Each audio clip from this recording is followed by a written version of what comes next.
Welcome to exam theory.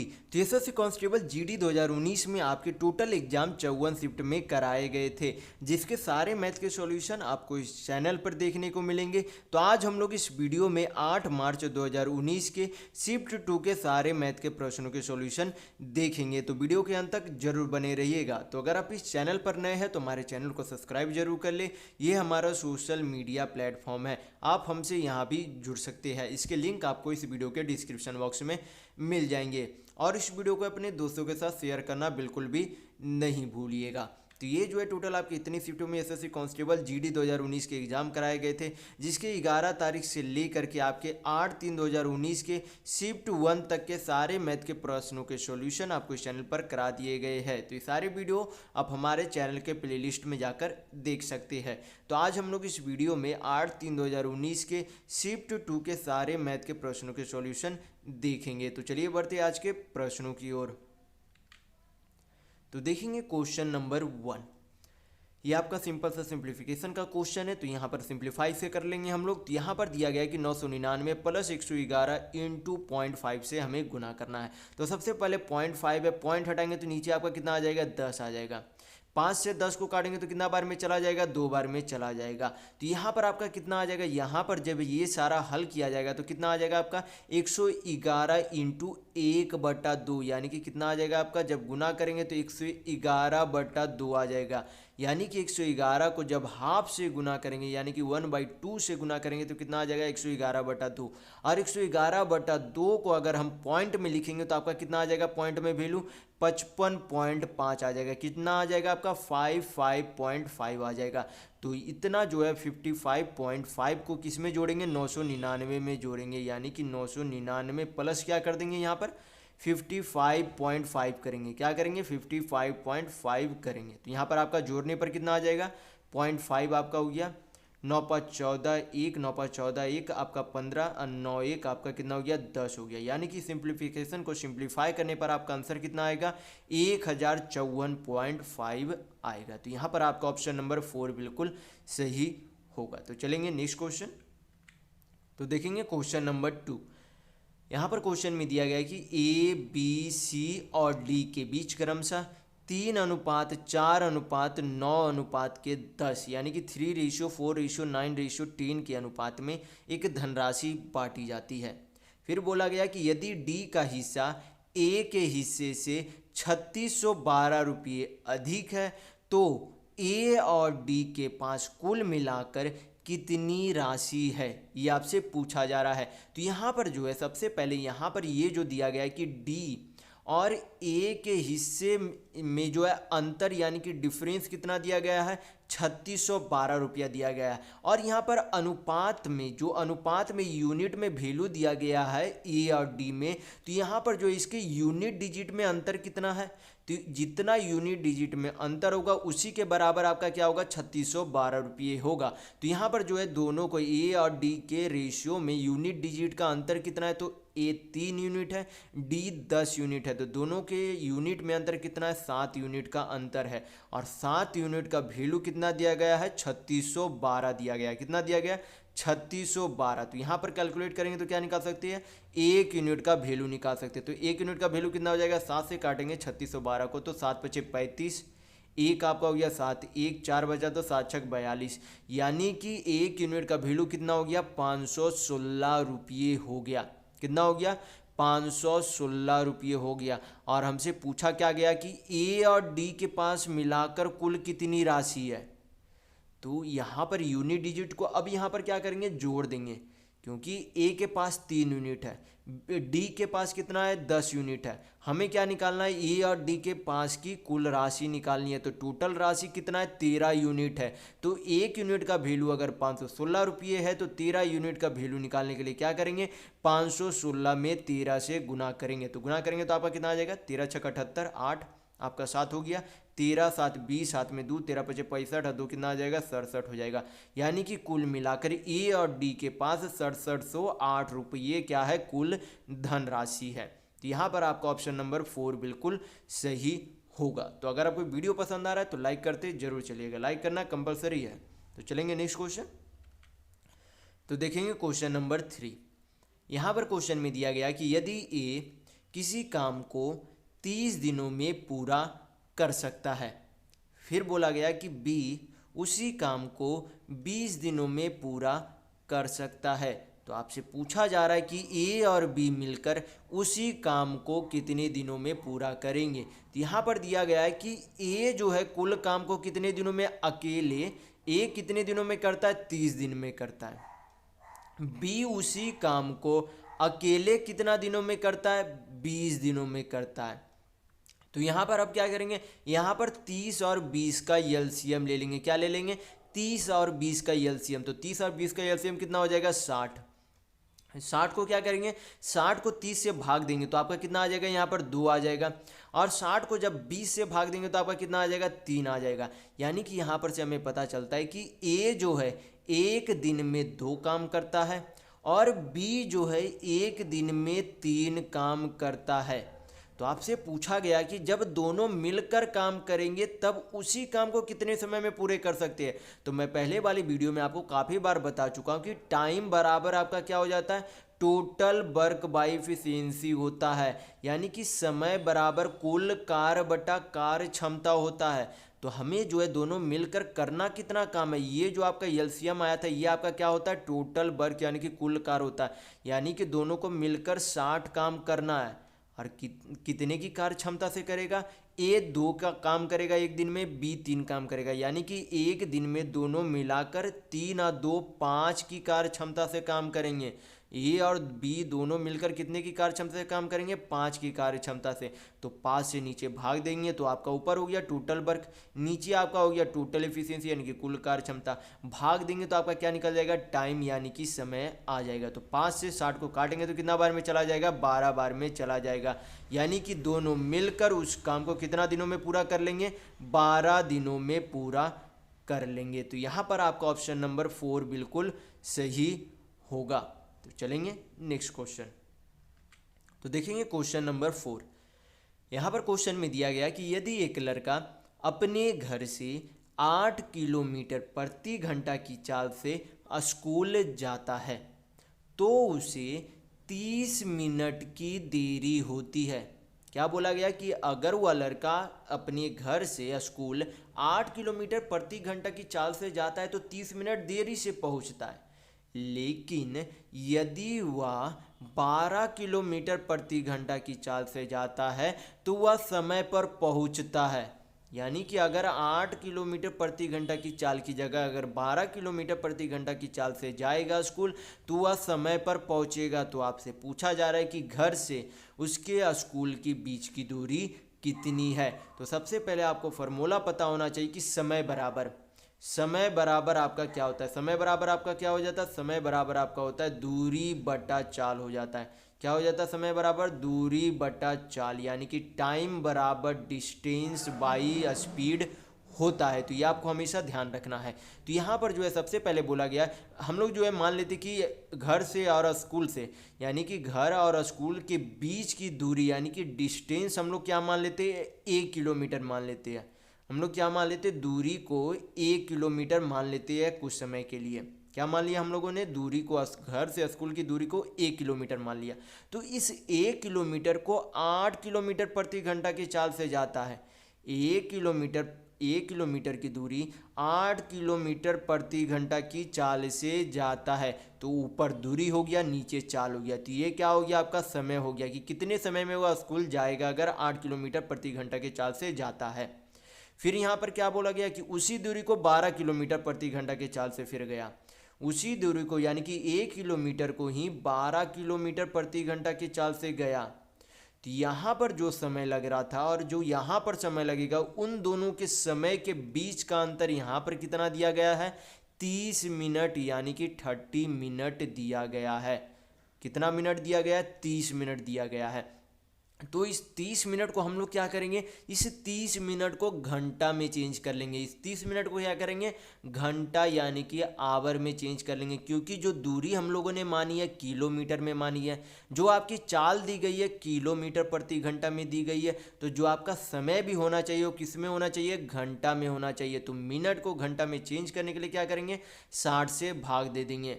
हल करेंगे आपका ए का वैल्यू आ जाएगा, वही आपका आंसर होगा। तो हल कर लेंगे यहाँ पर 30 दूनी आपका 60 हो गया।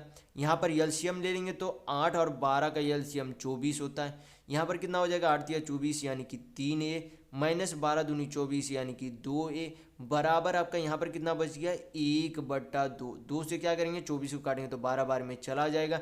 यहाँ पर आपका कितना हो जाएगा 3a माइनस 2a यानी कि a बराबर आपका कितना हो जाएगा 12 किलोमीटर हो जाएगा। कितना हो जाएगा a बराबर 12 किलोमीटर यानी कि 12 किलोमीटर। तो यहाँ पर आपका ऑप्शन नंबर 3 बिल्कुल सही होगा। तो चलेंगे नेक्स्ट क्वेश्चन। तो देखेंगे क्वेश्चन नंबर 5। ये आपका क्या है ग्राफ का क्वेश्चन है। इसमें दिया गया है कि पाई चार्ट विभिन्न मदों पर जो है श्री सचिन ने मासिक खर्च, जो खर्च है वो कैसा है मासिक खर्च को दर्शाता है। और ये जो है चार्ट को क्या दर्शा रहा है मासिक खर्च को दर्शा रहा है। तो बोला गया कि शिक्षा पर जो 144 डिग्री खर्च होता है, किराया पर 96 डिग्री, बचत पर 48 डिग्री, दवाई पर 48 डिग्री, अन्न पर 24 डिग्री खर्च होते हैं। तो ये जो है सारा डिग्री में यहाँ पर दर्शाया गया कि किस किस तरीके से खर्च किया जाता है। तो यहाँ पर आप क्वेश्चन में देखेंगे कि क्वेश्चन में पूछा क्या जा रहा है।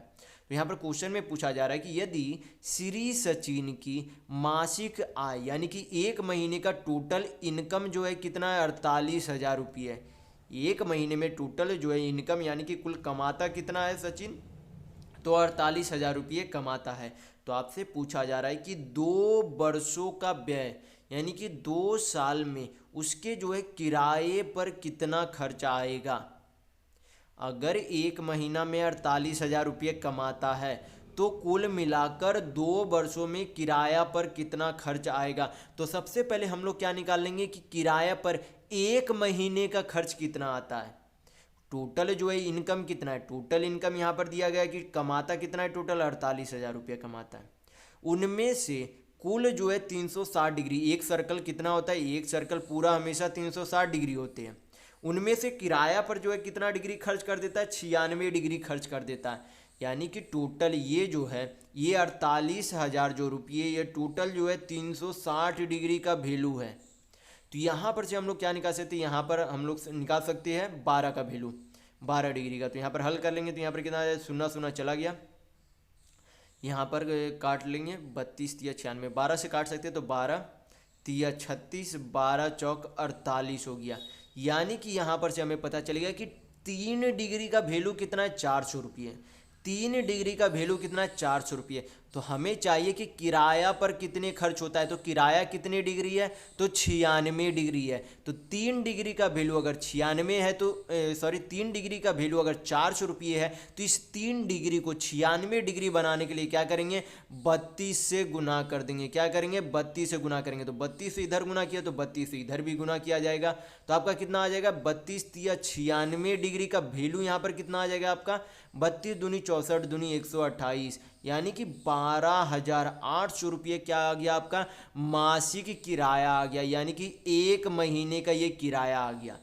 लेकिन यहाँ पर से आपसे पूछा जा रहा है कि 2 वर्षों का किराया बताइए। 2 वर्षों का किराया पर कितना खर्च होता है ये आपको बताना है। तो यहाँ पर एक महीने का एक महीने में 12,800 रुपये खर्च होता है। तो 2 साल में जो है टोटल कितने महीने हो जाएंगे, एक साल में 12 महीना, तो 2 साल में टोटल 24 महीना हो जाएगा। तो एक महीने में अगर 12,800 रुपये जो है खर्च करता है किराए में तो 24 महीने में कितना खर्च करेगा। तो क्या करेंगे 24 से गुना कर देंगे। तो आपका कितना आ जाएगा 2 शून्य 24 अठी आपका हो जाएगा 192 2 आपका हो गया 19 24 दूनी 48 48 और आपका 19 हो गया 67 7 6 24 अच्छे आपका कितना हो गया 30 हो गया। यानी कि टोटल जो है 2 साल पर किराए का जो है कितना खर्च आ गया तो यहाँ पर आ गया आपका 3,07,200 रुपया आ गया। कितना आ गया 3,07,200 रुपया आ गया। तो यहाँ पर आपका ऑप्शन नंबर 1 बिल्कुल सही होगा। तो चलेंगे नेक्स्ट क्वेश्चन। तो देखेंगे क्वेश्चन नंबर 6। यहाँ पर दिया गया क्वेश्चन में कि एक समचतुर्भुज का क्षेत्रफल कितना है 175 सेंटीमीटर स्क्वायर है। फिर बोला गया कि एक विकर्ण की लंबाई 25 सेंटीमीटर है तो दूसरे विकर्ण की लंबाई क्या होगी। तो आपको सबसे पहले समचतुर्भुज यानी कि रोम्बस के क्षेत्रफल का यानी कि एरिया का फार्मूला पता होना चाहिए। तो समचतुर्भुज के एरिया यानी कि क्षेत्रफल का फार्मूला क्या हो जाता है, half into D1 into D2 होता है। क्या होता है, half into D1 into D2 होता है। D1 आपका क्या हो गया, पहला डायगोनल, और D2 आपका क्या हो गया, दूसरा डायगोनल। जैसे कि ये एक आपका ये समचतुर्भुज यानी कि रोम्बस है, इसका जो है एक डायगोनल, इसको क्या बोल देंगे, D1 बोल देंगे। इसको जो है दूसरा डायगोनल यानी कि इसे क्या बोल देंगे, D2 बोल देंगे। क्या बोल देंगे, D2। तो इन दोनों के डायगोनल का गुणज का आधा क्या हो जाता है, क्षेत्रफल का फॉर्मूला होता है। तो इस क्षेत्रफल पर जो है फॉर्मूला पे वैल्यू पुट करेंगे, आपका आंसर आ जाएगा। क्योंकि पूछा जा रहा है क्या, दूसरे डायगोनल यानी कि दूसरे बीकन की लंबाई पूछी जा रही है, एक बीकन दी गई है, तो वैल्यू पुट करेंगे सारा। तो समचतुर्भुज का टोटल क्षेत्रफल यानी कि टोटल एरिया जो है कितना, 175 सेंटीमीटर स्क्वायर है। यानी कि टोटल एरिया कितना हो गया, 175 बराबर फार्मूला क्या है, हाफ इंटू D1 यानी कि पहला डायगोनल कितना दिया गया है, 25 सेंटीमीटर दिया गया। D2 हमें क्या करना है, निकालना है। हल कर लेंगे, आपका आंसर आ जाएगा। 25 से काटेंगे 175 को, तो 25 सत्ते 175 होता है। यानी कि D2 का वैल्यू आपका कितना हो गया, क्रॉस मल्टीप्लिकेशन करेंगे तो 7 दूनी 14 सेंटीमीटर हो गया। कितना हो गया, 7 दूनी 14 सेंटीमीटर। तो यहाँ पर आपका ऑप्शन नंबर 2 बिल्कुल सही होगा। तो चलेंगे नेक्स्ट क्वेश्चन। तो दिया गया क्वेश्चन नंबर 7। यहाँ पर क्वेश्चन में दिया गया है कि एक स्कूल के वार्षिक समारोह में लड़कों और लड़कियों का अनुपात कितना था, 1:2 था। लेकिन जब 10 लड़के और 10 लड़कियां चली गई तो अनुपात उनका 2:5 हो गया। तो आपसे पूछा जा रहा है कि मूल रूप से वार्षिक समारोह में कुल कितने छात्र थे। कुल जो है पहले जो है कितने छात्र थे, ये आपसे पूछा जा रहा है क्वेश्चन में। तो यहाँ पर जो है सबसे पहले जो है बॉयज और गर्ल का यानी कि लड़के और लड़कियों का जो है अनुपात कितना दिया गया था, 1:2 दिया गया था। कितना दिया गया, 1:2 दिया गया। फिर जो है 10 लड़के और 10 लड़कियां छोड़ दिया, तब जो है उनका अनुपात कितना हो गया, 2:5 हो गया। कितना हो गया, 2:5 हो गया।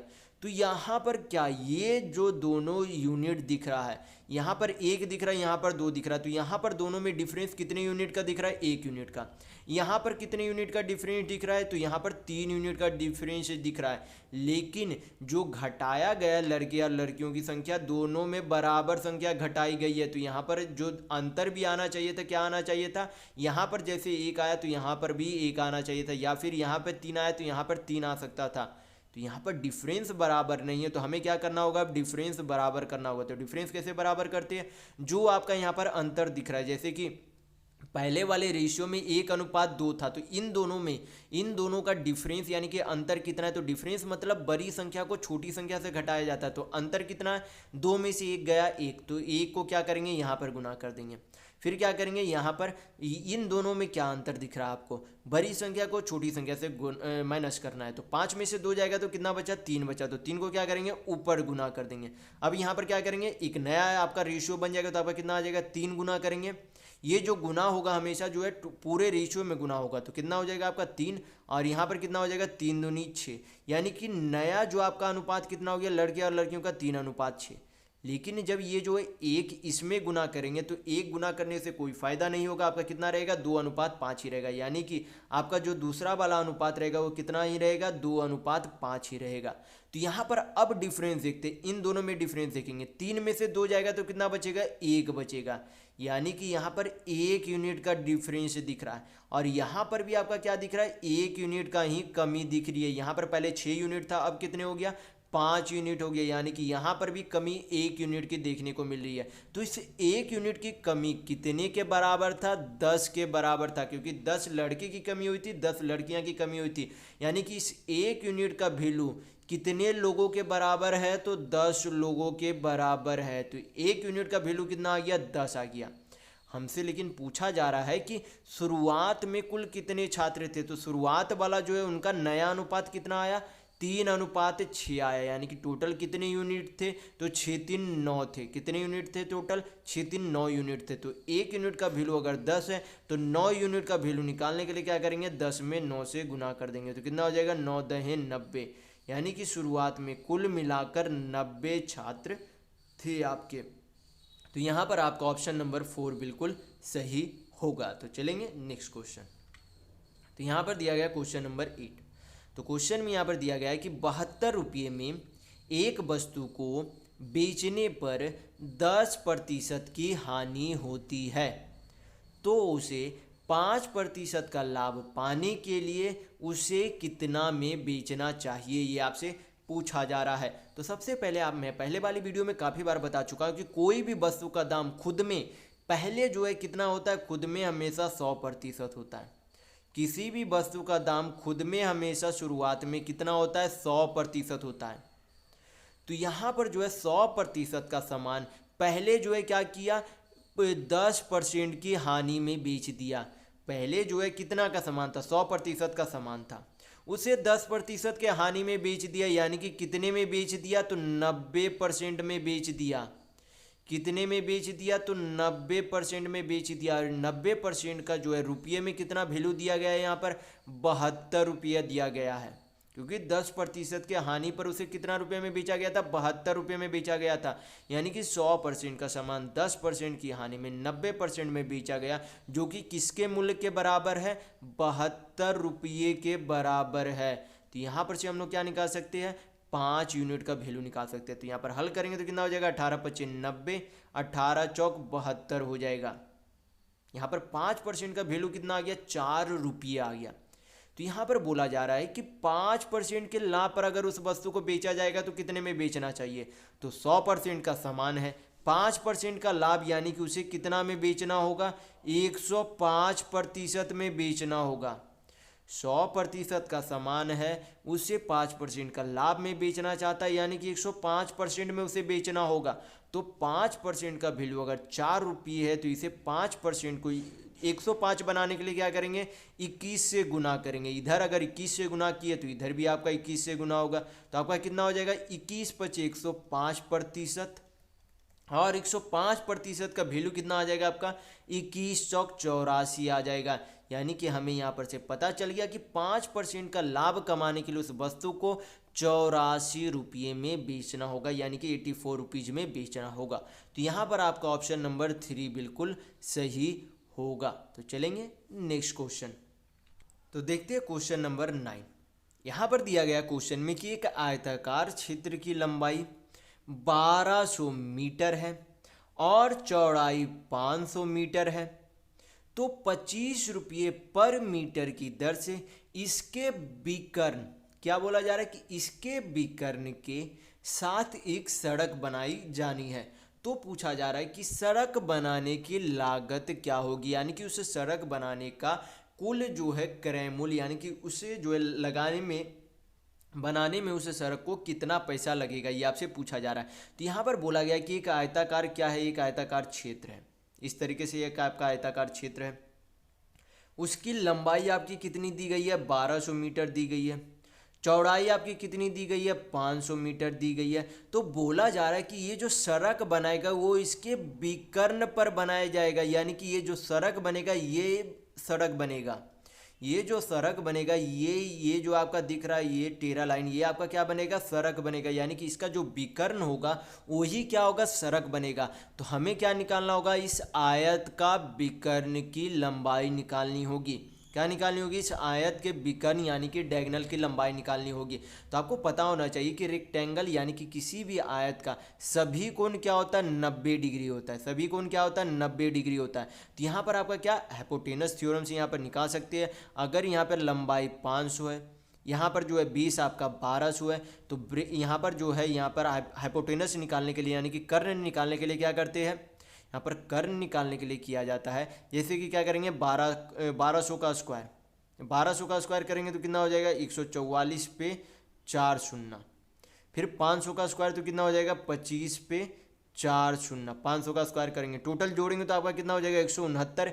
यानी कि टोटल आपका कितना हो जाएगा, टोटल आपका जो अब अंडर रूट करेंगे तो आपका कितना हो जाएगा, 1300 मीटर आएगा। ये नॉर्मल से आपको 0 यहाँ पर वैल्यू हटा देना है। आपको ये जो है 2-3 नंबर याद रखना है, जैसे कि 3 का स्क्वायर प्लस 4 का स्क्वायर किसके बराबर होता है, 5 के स्क्वायर के बराबर होता है। उसी तरीके से 12 का स्क्वायर 5 का स्क्वायर, इन दोनों का योग जो है 13 के स्क्वायर के बराबर होता है। तो ये सब आप हमेशा याद रखिएगा। इस तरीके के प्रश्न में जो है आप ये सब जो है इतना आपको परीक्षा में निकालने की ज़रूरत नहीं होती है।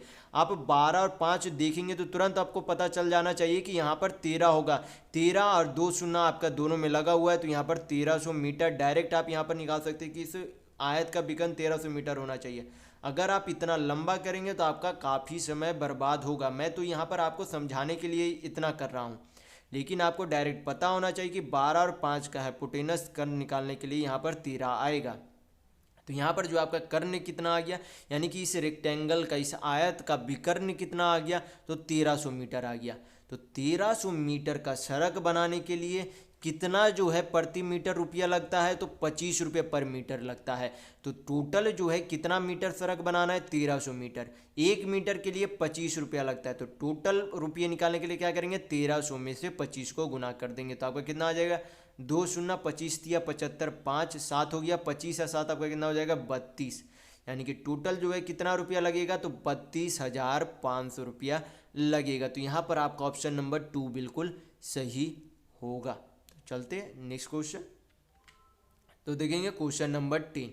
ये आपका सिंपल सा सिंप्लीफिकेशन का क्वेश्चन है। तो सबसे पहले क्या करेंगे, गुना करेंगे यहाँ पर। तो गुना कितना है, 4 × 12, यानी कि 4 × 12 तो कितना हो जाएगा, 12 चौक 48 हो जाएगा। 48 को क्या करेंगे, 699 में जोड़ेंगे तो आपका कितना आ जाएगा, 9 8 17, हाथ में 1, 9 4 13 1 14, हाथ में 1, 6 1 7 हो जाएगा। यानी कि सिंप्लीफिकेशन को सिंप्लीफाई करने पर आपका आंसर कितना आएगा, 747 आएगा। यानी कि आपका ऑप्शन नंबर 2 बिल्कुल सही होगा। तो चलते हैं नेक्स्ट क्वेश्चन। तो देखेंगे क्वेश्चन नंबर 11। यहाँ पर क्वेश्चन में दिया गया है कि किसी वस्तु को एक निश्चित मूल्य पर बेचने से एक व्यक्ति को 20% का लाभ होता है। फिर बोला गया कि यदि वह इसे क्रय मूल्य के 2 गुने दाम पर बेचता है तो पुराने विक्रय मूल्य का कितना प्रतिशत लाभ होगा। तो यहाँ पर सबसे पहले आपको पता होना चाहिए, पहले वाले वीडियो में भी काफ़ी बार बोल चुका हूँ कि कोई भी वस्तु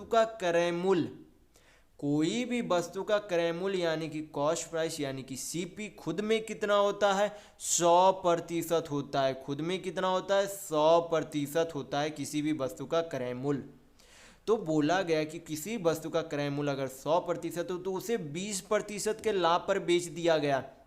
यानी कि 100% का सामान कितने में बेच दिया गया, 20% का लाभ, यानी कि 100% का सामान 120% में बेच दिया गया। फिर बोला गया कि इसके क्रय मूल्य को अगर 2 गुना दाम करके बेचे, यानी कि अगर पहले इस वस्तु का क्रय मूल्य 100% है तो 2 गुना यानी कि 200% हो जाएगा। यानी कि अब इसे 100% का सामान पहले 120% में बेच रहा था, लेकिन अब क्या बोला कि 100% जो पहले सामान था उसका 2 गुना दाम कर दिया और उसे अब जो है 200% में बेच रहा है। तो आपसे पूछा जा रहा है कि पुराने विक्रय मूल्य के हिसाब से लाभ प्रतिशत कितना है। किस पर पूछा जा रहा है, सीपी पर आपको नहीं निकालना है यहाँ पर लाभ प्रतिशत। यहाँ पर पूछा जा रहा है कि पुराना जो पहले जो 120% में बेचा जा रहा था उसके हिसाब से लाभ परसेंट यानी कि प्रॉफिट परसेंट कितना है। तो यहाँ पर जो 120% है 200% में बेचा है तो कितने का अधिक में बेचा, 120% है 200% में बेच दिया तो कितने अधिक में बेचा, तो 80% अधिक में बेचा। 200% माइनस 120 करेंगे तो कितना आ जाएगा, 80%, यानी कि 80% अधिक में बेचा। और हमें तुलना किससे करना है, पहले वाले विक्रय मूल्य से तुलना करना है। तो तुलना करना है तो नीचे क्या लिखेंगे, 120%, वैल्यू परसेंट में चाहिए तो 100 से गुना करेंगे, हल करेंगे आपका आंसर आ जाएगा। परसेंट से परसेंट चला गया, 40 दूनी 80 हो जाएगा, 40 थी आपका कितना हो जाएगा 120। यहाँ पर आपका कितना आ जाएगा 200/3%, 200/3%। तो आपका पूर्णांक में चेंज करेंगे तो कितना हो जाएगा 66.2/3% हो जाएगा। यानी कि इसका जो है लाभ प्रतिशत पुराने विक्रय मूल्य के हिसाब से कितना हो जाएगा, 66.2/3% होगा। तो चलेंगे नेक्स्ट क्वेश्चन। तो देखेंगे क्वेश्चन नंबर 12। ये आपका ग्राफ का क्वेश्चन है। ग्राफ मैं आपको पहले ही समझा चुका हूँ इस वीडियो में। तो देखेंगे क्वेश्चन में पूछा क्या जा रहा है। क्वेश्चन में पूछा जा रहा है कि बचत एवं शिक्षा पर व्यय का अनुपात क्या होगा। क्या पूछा जा रहा है कि ये जो एक टोटल ग्राफ है उसमें से बचत और शिक्षा पर टोटल खर्च कितना किया गया है। तो यहाँ पर जो हमें रुपये में खर्च निकालने की ज़रूरत नहीं है। यहाँ पर जो है सीधा क्या करेंगे, जो आपके यहाँ पर डिग्री में जो है खर्च दी गई है वही डिग्री रेशियो में पुट करेंगे, आपका आंसर आ जाएगा। तो बचत पर जो है कितना डिग्री खर्च किया गया, तो बचत पर 48 डिग्री खर्च किया गया। बचत पर कितना डिग्री खर्च किया गया, 48 डिग्री। फिर जो है शिक्षा पर कितना डिग्री खर्च किया गया, तो शिक्षा पर 144 डिग्री खर्च किया गया। कितना किया गया, 144 डिग्री। दोनों का क्या पूछा, अनुपात पूछा। हल कर लेंगे यहाँ पर, तो 48 दिया कितना हो जाएगा, 144 हो जाएगा। यानी कि बचत और शिक्षा पर खर्च का अनुपात कितना आ गया, तो 1:3 यानी कि 1:3 आया। तो यहाँ पर आपका ऑप्शन नंबर 4 बिल्कुल सही होगा। तो चलते नेक्स्ट क्वेश्चन। तो देखेंगे क्वेश्चन नंबर 13। यहाँ पर क्वेश्चन में दिया गया है कि एक व्यापारी अपने माल को अंकित मूल्य के 10% छूट पर बेचता है। यदि माल का क्रय मूल्य 900 रुपये हो तो 10% लाभ प्राप्त करने के लिए उसे माल का अंकित मूल्य कितना रखना चाहिए, ये आपसे पूछा जा रहा है। बोला गया क्वेश्चन में कि 900 रुपये का कोई सामान है, उसे जो है 10% के लाभ पर भी बेचना चाहता है और उसे इतना जो है उस वस्तु को इतना अधिक अंकित करे कि उसे 10% का छूट भी दे सके। यानी कि कोई वस्तु है उस पर सोच रहा है कि 10% का छूट भी दे, लेकिन जब उसे बेचे तो 10% का लाभ भी हो, ये आपसे बोला जा रहा है क्वेश्चन में। तो सबसे पहले आपको पता होना चाहिए, मैं इसी वीडियो में बोल चुका हूँ कि कोई भी वस्तु का क्रय मूल्य खुद में कितना होता है, 100% होता है। कोई भी वस्तु का क्रय मूल्य खुद में कितना होता है, 100% होता है। और इस 100% का वैल्यू यानी कि 100% का क्रय मूल्य कितना दिया गया, 900 रुपया दिया गया। कितना दिया गया, 900 रुपया दिया गया। तो यहाँ पर हल करेंगे, 2 शून्य 2 शून्य चला गया, तो 1% का वैल्यू कितना आ जाएगा, तो 1% का वैल्यू 9 रुपये आ जाएगा। तो हमें निकालना क्या, हमें निकालना है यहाँ पर अंकित मूल्य निकालना है। तो सबसे पहले बोला गया कि 1% का वैल्यू यहाँ पर 9 रुपया आ गया। सबसे पहले यहाँ पर बोला गया कि उसे जो है क्या करना है, 10% का लाभ पर भी बेचना है। क्या करना है, उस वस्तु को 10% का लाभ पर बेचना है। यानी कि 100% का सामान उसे कितना में बेचना होगा, 110% में बेचना होगा, क्योंकि 100% का सामान है, 10% का लाभ चाहता है, यानी कि उस सामान को 110% में बेचना होगा। कितने में बेचना होगा, 110% में बेचना होगा। यानी कि यहाँ पर से हम लोग क्या निकाल सकते हैं, एसपी यानी कि विक्रय मूल्य निकाल सकते हैं। तो आपका एसपी कितना हो जाएगा, 110% का वैल्यू चाहिए तो दोनों तरफ 110 से गुना कर देंगे, तो आपका कितना हो जाएगा, 110% का वैल्यू हो जाएगा 11,99 यानी कि 990 रुपये। लेकिन यहाँ पर आपसे विक्रय मूल्य नहीं पूछा जा रहा, आपसे पूछा जा रहा है कि इस वस्तु का मार्क्ड प्राइस यानी कि अंकित मूल्य कितना होगा। तो यहाँ पर 990 रुपया क्या आ गया, विक्रय मूल्य आ गया। तो यहाँ पर 10% को क्या करेंगे, फ्रैक्शन में चेंज कर लेंगे। 10% का फ्रैक्शन वैल्यू कितना होता है, 1/10 होता है। कितना होता है, 1/10 होता है। तो परसेंट को फ्रैक्शन में इस तरीके से चेंज किया जाता है, जैसे कि 10% है, परसेंट हटाएंगे तो नीचे कितना आ जाएगा, 100 आ जाएगा। परसेंट हटाएंगे तो नीचे कितना आ जाएगा, 100। 1 शून्य चला गया, यानी कि 10% को हम लोग 1/10 भी लिख सकते हैं। तो हम लोगों ने क्या किया, 10% को 1/10 लिख दिया। तो यहाँ पर से हमें क्या पता चलता है कि 10 यूनिट का कोई सामान 9 यूनिट में बेच दिया गया। 10 यूनिट का कोई सामान कितने में बेच दिया गया, 9 यूनिट में बेच दिया गया। तो बेचा कितने में, 990 रुपये में।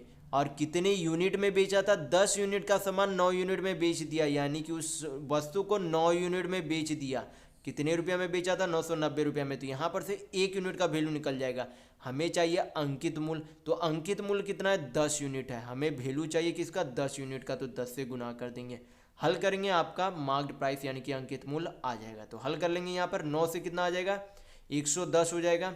110 इंटू 10 करेंगे तो कितना हो जाएगा, 1100 रुपये हो जाएगा। यानी कि उस वस्तु को कितने में कितना जो है अंकित किया गया, तो 1100 रुपया अंकित किया गया। तो यहाँ पर आपका ऑप्शन नंबर 4 बिल्कुल सही होगा। तो चलेंगे नेक्स्ट क्वेश्चन।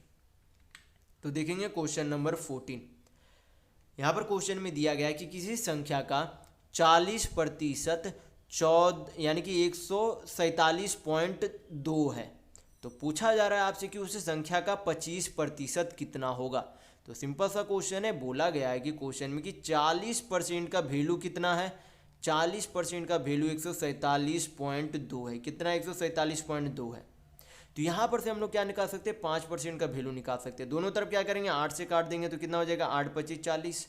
8 से इधर काटेंगे तो आपका कितना बार में चला जाएगा, 8 1 6 अठी 64 पॉइंट आपका हो जाएगा, 8 चौक आपका कितना हो जाएगा, 32 हो जाएगा। यानी कि 5% का वैल्यू कितना आ गया, 18.4 आ गया। लेकिन हमें क्या चाहिए, 25% का वैल्यू चाहिए। तो इधर क्या करेंगे, 25% बनाने के लिए 5 से गुना करेंगे। तो 5 से इधर गुना किया तो 5 से इधर भी गुना करना पड़ेगा। तो इधर आपका टोटल कितना हो जाएगा, 5 25 25%। 25% का वैल्यू आपका कितना आ गया, 5 चौक 20 हाथ में 2 18 चौक 72 अदू आपका कितना हो जाएगा, 74। यानी कि उस संख्या के 25% यानी कि 25% का वैल्यू कितना आ गया, 74 आ गया। कितना आ गया, 74 आ गया।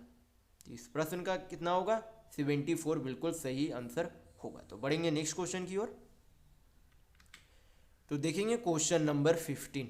यहाँ पर क्वेश्चन में दिया गया कि एक दिन में 7 घंटे काम करने वाले 60 लड़के 18 दिन में एक काम को पूरा कर सकते हैं।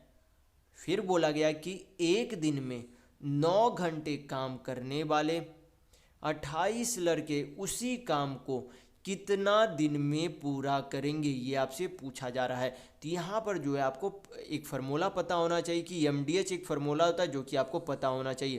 तो यहाँ पर जो MDH फार्मूला क्या हो जाता है, man into days into hour बटा नीचे क्या हो जाता है, वर्क हो जाता है, बराबर क्या हो जाता है, दूसरे आदमी यानी कि दूसरे वाले में जो है आदमियों की संख्या, दूसरे वाले में दिनों की संख्या, दूसरे वाले में घंटों की संख्या, दूसरे वाले में काम की संख्या हो गई। तो ये आपको MDH फार्मूला से याद रखती है। तो यहाँ पर जो है आप इस फार्मूला को याद जरूर रखिएगा। तो यहाँ पर जो है इस फार्मूला पे वैल्यू पुट करेंगे, आपका आंसर आ जाएगा। तो सबसे पहले बोला गया कि आदमियों की संख्या कितनी यानी कि लड़कों की संख्या कितनी है, तो 60 है, तो 60 पुट कर देंगे।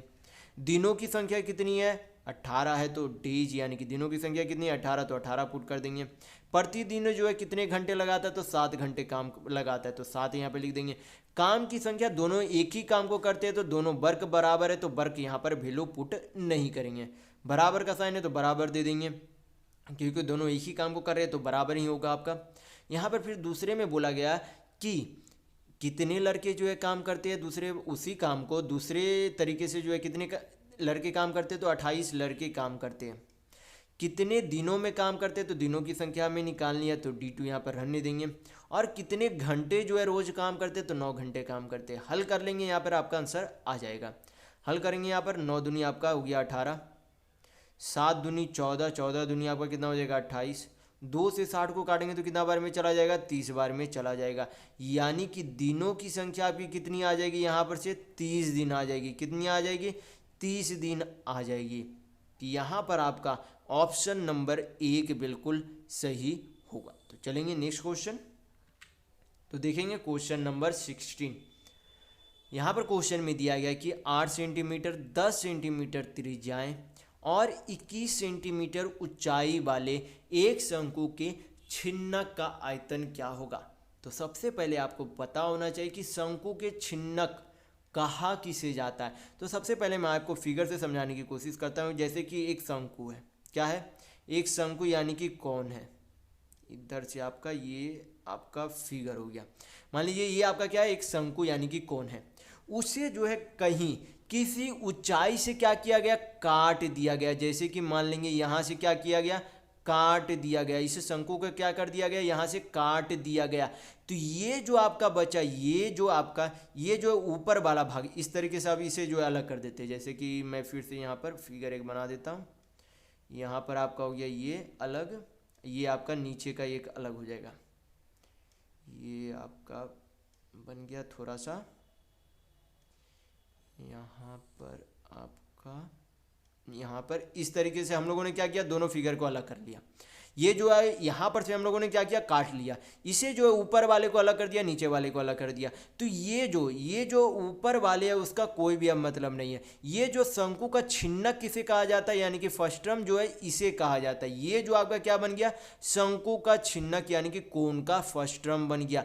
तो इसकी अब क्या दी गई है, इसकी क्या दी गई है, इसकी 8 सेंटीमीटर ऊपर की त्रिज्या दी गई है। क्या दी गई है, 8 सेंटीमीटर ऊपर वाले की त्रिज्या दी गई है। नीचे जो है इसकी त्रिज्या कितनी दी गई है, इसकी त्रिज्या दी गई है 10 सेंटीमीटर दी गई है।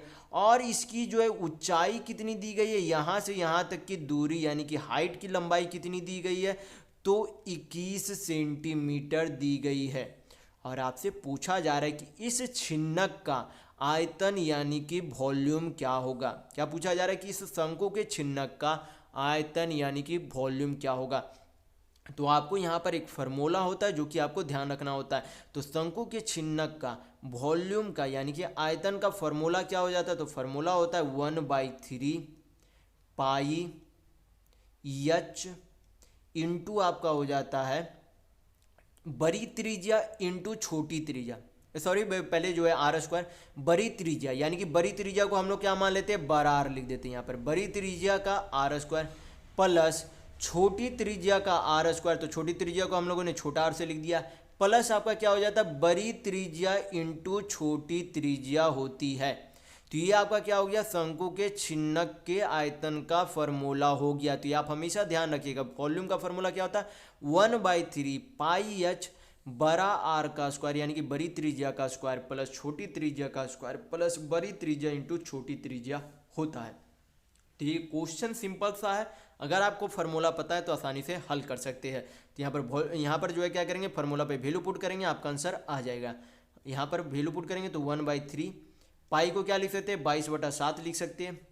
एच यानी कि ऊंचाई कितनी दी गई है 21 सेंटीमीटर दी गई है। और यहाँ पर जो है टोटल अंदर वाले का कैलकुलेट करने पर कितना आएगा, अंदर वाले कैलकुलेट करेंगे तो बड़ी त्रिज्या कितना है 10 का स्क्वायर कितना हो जाएगा 100 प्लस छोटी त्रिज्या कितनी है 8 सेंटीमीटर, तो 8 का स्क्वायर करेंगे तो कितना हो जाएगा 64, बड़ी त्रिज्या इंटू छोटी त्रिज्या तो कितना हो जाएगा, यानी कि 10 इंटू क्या करेंगे 8 करेंगे तो कितना हो जाएगा 80। सभी को क्या करना है यहाँ पर जोड़ देना है, सभी को जोड़ेंगे तो आपका कितना हो जाएगा 8 6 आपका हो जाएगा 14 144 यानी कि टोटल कितना हो जाएगा 244 हो जाएगा, कितना हो जाएगा 244 हो जाएगा। हल कर लेंगे आपका आंसर आ जाएगा। यहाँ पर हल कर लेते हैं 7 या 21 21 21 चला गया, 244 में क्या करेंगे 22 गुना करेंगे तो आपका कितना आ जाएगा 22 चौक 88 8, 22 चौक 88 8 आपका कितना हो जाएगा ये 88 8 आपका हो जाएगा 96 9, 22 दूनी 44 44 और 9 आपका कितना हो जाएगा 53 हो जाएगा, कितना हो जाएगा 53 हो जाएगा। यानी कि आपका टोटल जो है आयतन कितना आ गया तो 5368 सेंटीमीटर क्यूब आपके शंकु के छिन्नक का आयतन आ गया। तो यहाँ पर आपका ऑप्शन नंबर 3 बिल्कुल सही होगा। तो सिंपल सा क्वेश्चन था, बस आपको यहाँ पर शंकु के छिन्नक का आयतन का फॉर्मूला याद रखना था। तो चलेंगे नेक्स्ट क्वेश्चन। तो देखेंगे क्वेश्चन नंबर 17। यहाँ पर कुछ संख्याएं दी गई जैसे कि 11 9 18 35 42 26 4 19 31 और इन सारी संख्याओं का क्या पूछा जा रहा है सीमा यानी कि रेंज पूछा जा रहा है। क्या पूछा जा रहा है, इन सारे संख्याओं का सीमा यानी कि रेंज पूछा जा रहा है। तो सीमा यानी कि रेंज निकालने का तरीका क्या होता है, सबसे बड़ी संख्या जो भी नंबर दिया गया उनमें से सबसे बड़ी संख्या और सबसे छोटी संख्या का अंतर ही क्या होता है, रेंज कहलाता है। जो भी संख्या दी गई है उसकी उसमें से सबसे बड़ी संख्या और सबसे छोटी संख्या के अंतर यानी कि डिफरेंस को ही क्या बोलते हैं, रेंज यानी कि सीमा बोलते हैं। तो सबसे बड़ी संख्या और सबसे छोटी संख्या का डिफरेंस यानी कि अंतर कितना है, तो 42 में से 4 जाएगा तो कितना आएगा 38 आएगा। यानी कि इन सभी संख्याओं का रेंज यानी कि सीमा कितना है, तो 38 है। तो यहाँ पर आपका ऑप्शन नंबर 4 बिल्कुल सही होगा। तो चलेंगे नेक्स्ट क्वेश्चन। तो देखेंगे क्वेश्चन नंबर 18। यहाँ पर क्वेश्चन में दिया गया है कि एक विद्यालय में 468 विद्यार्थी है जिनमें लड़कों और लड़कियों की संख्या का अनुपात 5:4 है। लड़कों और लड़कियों की संख्या का अनुपात 1:1 यानी कि 1:1 करने के लिए कितनी और लड़कियों को विद्यालय में सम्मिलित होना चाहिए, ये आपसे पूछा जा रहा है। तो यहाँ पर सबसे पहले क्या करेंगे, यहाँ पर जो है लड़के और लड़कियों का निश्चित संख्या निकाल लेंगे। यहाँ पर क्या करेंगे, लड़के और लड़कियों का जो निश्चित संख्या यहाँ पर से निकाल लेंगे। तो टोटल जो है यहाँ पर अनुपात में कितना वैल्यू है, टोटल जो है लड़के और लड़कियों का अनुपात में जो है कितना वैल्यू है टोटल, तो 5 लड़के हैं 4 लड़कियाँ। टोटल कितने यूनिट है, तो 9 यूनिट है। टोटल कितने यूनिट है, 9 यूनिट है। इस 9 यूनिट का वैल्यू कितना है, 468 है।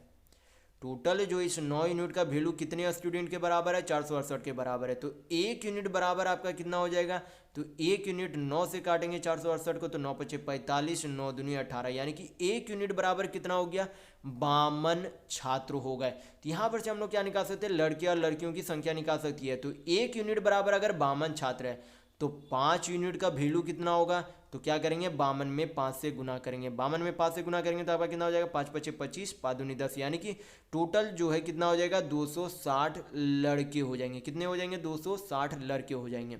और उनमें से बोला गया कि 4 जो है 4 यूनिट क्या थी, लड़कियां थी। 4 यूनिट क्या थी, लड़कियां थी। तो 1 यूनिट का वैल्यू अगर 52 छात्र है तो 4 यूनिट का वैल्यू कितना हो जाएगा, 2 चौक 8, 5 चौक 20 हो जाएगा। यानी कि उनमें लड़कियों की संख्या कितनी थी, 208 थी। तो हमें बोला जा रहा है कि अब जो है इसमें कितने लड़की को शामिल करें कि उसका अनुपात क्या हो जाए, 1:1 हो जाए। यानी कि जितना लड़की है जितना लड़के हैं उतना क्या हो जाए, लड़की हो जाए। यानी कि जितना लड़के हैं उतना लड़की हो जाए। तो यहाँ पर हमें क्या करना होगा, लड़कियों की संख्या बढ़ाएंगे तभी तो लड़कों के बराबर होगी। तो यहाँ पर क्या निकाल लेंगे, सीधा यहाँ पर डिफरेंस निकाल लेंगे कि लड़कियों की संख्या लड़के से कितनी कम है, उतना ही क्या करना होगा, बढ़ाना होगा। तो 260 में से 208 जाएगा, 260 में से 208 जाएगा, तो आपका कितना बचेगा, दोनों का डिफरेंस जब करेंगे तो दोनों का अंतर कितना आ जाएगा आपका, यहाँ पर अंतर आ जाएगा 52। यानी कि अगर 52 लड़कियाँ बढ़ा दी जाए, 52 लड़कियाँ 208 पहले लड़कियाँ थी, अगर 52 लड़कियाँ और बढ़ा दी जाएगी तो किसके बराबर हो जाएगी, लड़कों के बराबर हो जाएगी। यानी कि लड़कियों की संख्या भी कितनी हो जाएगी, 260 हो जाएगी। तभी तो उनका अनुपात 1:1 बनेगा। तो यहाँ पर कितने और लड़कियों को शामिल करना होगा, तो 52 और लड़कियों को शामिल करना होगा। तो चलेंगे नेक्स्ट क्वेश्चन। तो देखेंगे क्वेश्चन नंबर 19। ये आपका ग्राफ का क्वेश्चन है, ग्राफ मैं आपको पहले ही समझा चुका हूँ। तो देखेंगे क्वेश्चन में पूछा क्या जा रहा है। क्वेश्चन में पूछा जा रहा है कि दवाई पर खर्च कुल खर्च का लगभग कितना प्रतिशत है। तो यहाँ पर देखेंगे दवाई पर कितना खर्च किया गया, तो कुल जो है कितना खर्च किया गया, 48 डिग्री खर्च किया गया। और टोटल खर्च इस सर्किल में जो है टोटल खर्च है, टोटल खर्च कितने डिग्री होंगे, तो एक सर्कल कितना डिग्री होता है, 360 डिग्री होता है। तो टोटल खर्च कितना है, 360 डिग्री है। हमें परसेंट में वैल्यू चाहिए तो क्या करेंगे, 100 से गुना कर देंगे, हल करेंगे, आपका आंसर आ जाएगा। हल कर लेते हैं। यहाँ पर 1 शून्य 1 शून्य चला गया, 12 तिया आपका 36 हो गया, और यहाँ पर आपका हो गया 12 चौका 48। तो आपका कितना हो जाएगा, 40/3%। आपका आंसर पॉइंट में है तो इसे पॉइंट में लाएंगे तो आपका कितना हो जाएगा, 13.33% हो जाएगा। कितना हो जाएगा, 13.33%। तो यहाँ पर आपका ऑप्शन नंबर 1 बिल्कुल सही होगा। तो चलेंगे नेक्स्ट क्वेश्चन। तो देखेंगे क्वेश्चन नंबर 20। यहाँ पर क्वेश्चन में दिया गया है कि सबसे छोटी पूर्ण घन संख्या कौन सी है जो 5, 10 और 15 से विभाज्य है। वह संख्या, सबसे पहले यहाँ पर क्या बोला गया कि सबसे छोटी जो संख्या होगी वो क्या होना चाहिए, सबसे पहले पूर्ण घन होना चाहिए। यानी कि क्या होना चाहिए, पूर्ण क्यूब होना चाहिए। क्या होना चाहिए, पूर्ण क्यूब, यानी कि कंप्लीट क्यूब होना चाहिए, पूर्ण घन होना चाहिए। और जब वह घन है तो वह क्या होना चाहिए, फिर वह संख्या 5 से विभाज्य होना चाहिए, 10 से विभाज्य होना चाहिए और 15 से भी विभाज्य होना चाहिए। तो इस तरीके के प्रश्न को सबसे आसान तरीका होता है बाई ऑप्शन बनाने का। तो बाई ऑप्शन में सबसे पहले क्या देखेंगे कि कौन सी संख्या पूर्ण घन है। तो क्या 24,000 कभी भी पूर्ण घन होगा, नहीं होगा। 24 किसी का भी घन नहीं होता है। 3 तिया 9 तिया 27 3 का घन होता है, क्योंकि 27 किसका क्यूब है, 3 का क्यूब है। 24 किसी का भी क्यूब नहीं होता, यानी कि आपका ऑप्शन नंबर 1 छट गया। 21 क्या किसी का क्यूब होता है? किसी का क्यूब नहीं होता, यानी कि ऑप्शन नंबर 2 भी छट गया। 64 क्यूब होता है किसका? 4 का। 27 भी क्यूब होता है किसका? 3 का। यानी कि ये दोनों क्या बन रहा है? क्यूब बन रहा है। ये किसका क्यूब है? ये जो है 40 का क्यूब है। 64,000 जो है किसका क्यूब है? 40 का क्यूब है। 27,000 किसका क्यूब है? तो 30 का क्यूब है। तो ये दोनों संख्या तो क्यूब बन रही है, लेकिन अब हम चेक करेंगे कि यह संख्या 5 से कटेगी, 10 से कटेगी और 15 से कटनी चाहिए। तो क्या ये संख्या 64,005 से कटेगी? तो बिल्कुल कटेगी। 10 से कटेगी? तो बिल्कुल कटेगी। लेकिन यह संख्या 15 से नहीं कटेगी। यह संख्या क्या होगी? 15 से नहीं कटेगी। आप यहाँ पर काट के देखिएगा तो 15 चौक 60, 4 बचेगा तो 15 दूनी 30, 100 फिर 90, फिर आपका कितना आ जाएगा? 100, यानी कि फिर 90।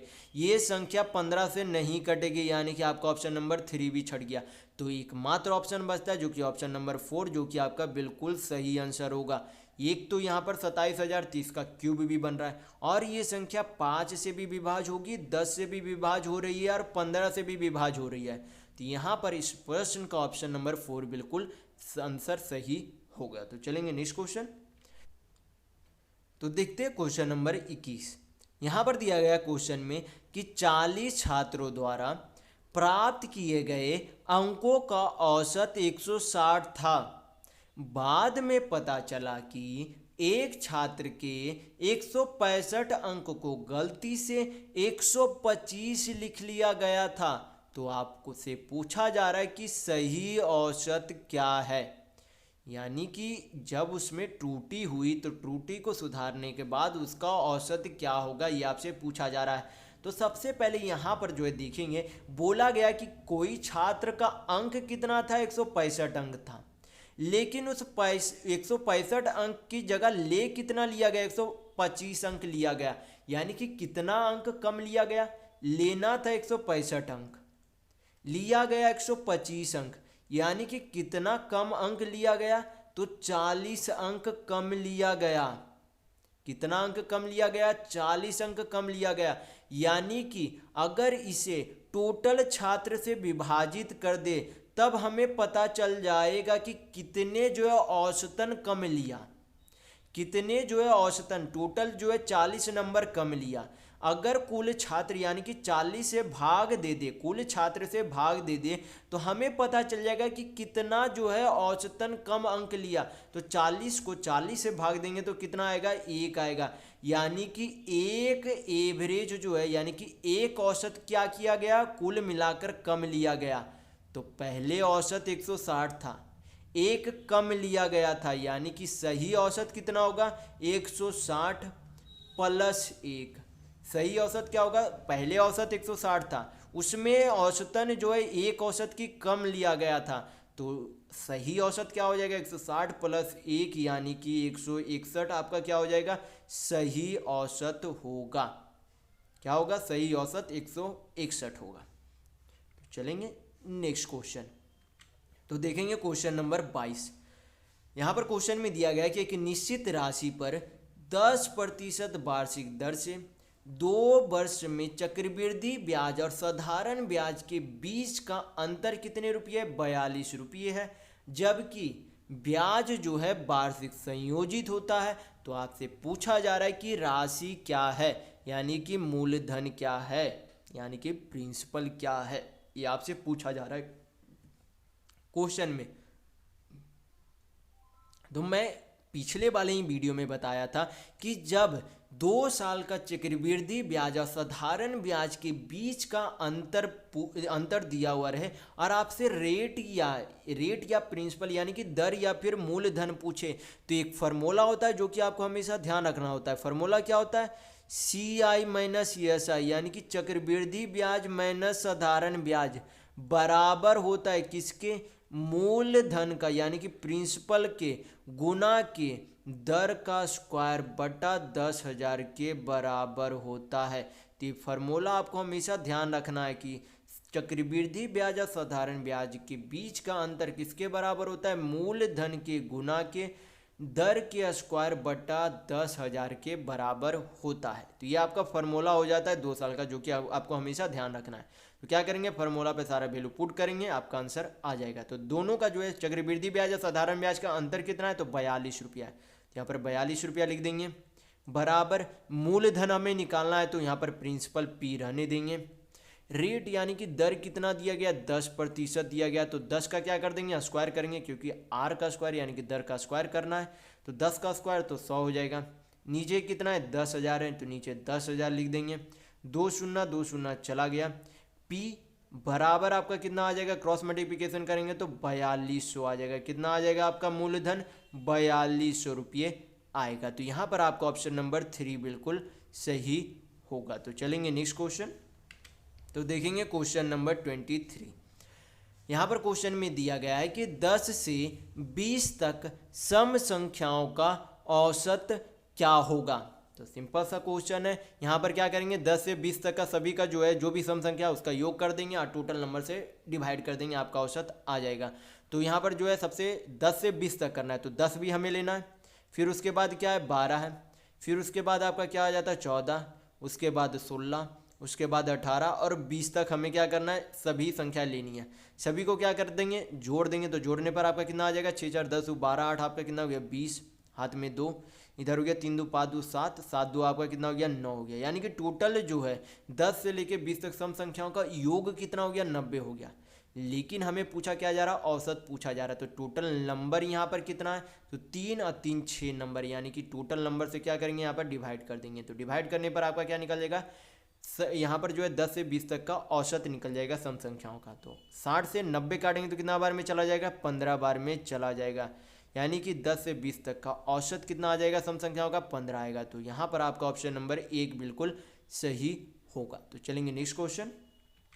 तो देखेंगे क्वेश्चन नंबर 24। यहाँ पर दिया गया क्वेश्चन में कि 10 वर्षों में 5% प्रतिवर्ष साधारण ब्याज की दर से किसी राशि का ब्याज जो है 120 रुपये होगा। यानी कि आपसे क्या पूछा जा रहा है, प्रिंसिपल यानी कि मूलधन पूछा जा रहा है।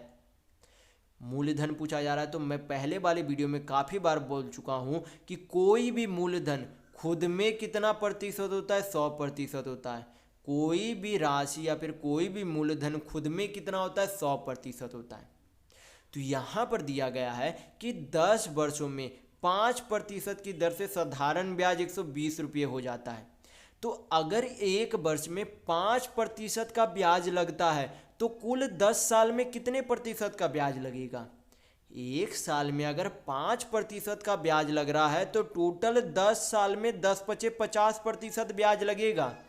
यानी कि कुल जो है 50% क्या लगेगा, 10 सालों में ब्याज लगेगा। और इस 50% का वैल्यू कितना दिया गया है, 120 रुपये दिया गया है। और हमसे पूछा क्या जा रहा है, प्रिंसिपल यानी कि मूलधन पूछा जा रहा है, यानी कि 100% का वैल्यू पूछा जा रहा है। तो 50% का वैल्यू 120 रुपया। तो 100% का वैल्यू निकालने के लिए क्या करेंगे, दोनों तरफ 2 से गुना कर देंगे। तो आपका कितना आ जाएगा, 50 दूनी 100%। 100% का वैल्यू आपका कितना हो जाएगा, 240 रुपये। यानी कि वह राशि यानी कि वह मूलधन कितना आ गया आपका, 240 रुपया आ गया। तो यहाँ पर 240 बिल्कुल सही आंसर होगा। तो चलेंगे नेक्स्ट क्वेश्चन। तो देखेंगे क्वेश्चन नंबर 25। यहाँ पर क्वेश्चन में दिया गया है कि एक ट्रेन 36 सेकेंड में एक स्टेशन प्लेटफॉर्म 36 सेकेंड में एक स्टेशन प्लेटफॉर्म और 20 सेकेंड में प्लेटफॉर्म पर खड़े एक आदमी को पार करती है। यदि ट्रेन की लंबाई 72 किलोमीटर प्रति घंटा है तो ट्रेन की लंबाई नहीं, यहाँ ये जो आपका ट्रेन की लंबाई नहीं थी, ट्रेन की लंबाई नहीं थी, प्लेटफॉर्म की लंबाई आपसे पूछा जा रहा था। क्या पूछा जा रहा था, प्लेटफॉर्म की लंबाई पूछी जा रही थी। यहाँ पर ट्रेन की लंबाई नहीं होगी आपकी, किसकी लंबाई है, प्लेटफॉर्म की लंबाई आपकी पूछी गई थी परीक्षा में। तो प्लेटफॉर्म की लंबाई क्या होगी ये आपसे पूछा गया है क्वेश्चन में। तो सबसे पहले आपको पता होना चाहिए कि दूरी बराबर आपका क्या हो जाता है, दूरी बराबर आपका होता है चाल इंटू समय होता है। क्या होता है, चाल इंटू समय। या फिर आप बोल सकते हैं कि समय बराबर आपका क्या हो जाता है, दूरी बटा चाल होता है। समय बराबर आपका क्या हो जाता है, दूरी बटा चाल। तो ये दोनों फार्मूला आप याद रख सकते हैं कि दूरी बराबर चाल इंटू समय या फिर समय बराबर दूरी बटा चाल। तो सबसे पहले निकाल लेंगे कि ट्रेन की लंबाई क्या है। क्या निकाल लेंगे कि सबसे पहले उस ट्रेन की लंबाई कितनी थी।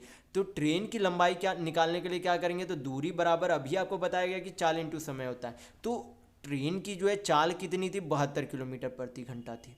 कितनी थी, 72 किलोमीटर प्रति घंटा थी। तो यहाँ पर जो समय दिया गया किस में दिया गया, सेकेंड में दिया गया। और जो आपकी दूरी पूछी जा रही है सभी मीटर में पूछी जा रही है, तो हमें किलोमीटर प्रति घंटा के यानी कि चाल को भी क्या करना होगा, मीटर पर सेकेंड में चेंज करना होगा। तो मीटर पर सेकेंड में चेंज करने के लिए क्या करेंगे, 5/18 से गुना करेंगे। तो ये आपका चाल क्या हो गया, मीटर पर सेकेंड में हो गया। तो हमें दूरी चाहिए, तो दूरी बराबर चाल इंटू समय, इंटू यहाँ पर क्या हो जाएगा, समय हो जाएगा, क्योंकि प्लेटफॉर्म पर खड़े एक व्यक्ति को पार करने में कितना समय लगता है, 20 सेकेंड लगता है।